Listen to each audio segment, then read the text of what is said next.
Donc vous êtes d'accord avec certains opposants qui disent par exemple que l'actuel régime n'a pas réussi à gagner la guerre par les armes et donc il faudrait...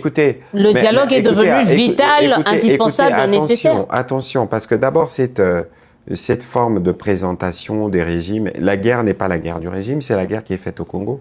Les ressources qui sont utilisées, les militaires qui décèdent au front, c'est des Congolais.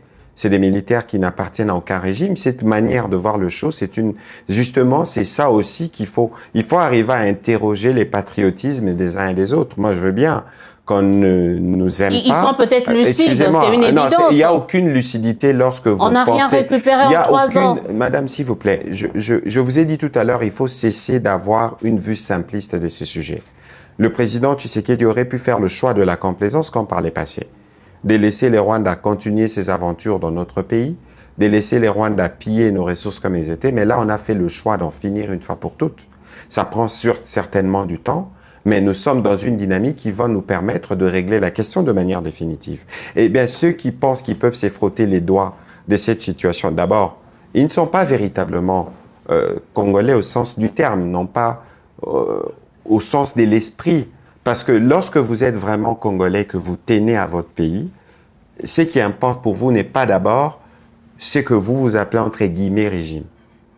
Parce que qu'on ne vous trompe pas, le travail du président Tshisekedi aujourd'hui, c'est de rendre la tâche plus facile à celui qui viendra plus tard.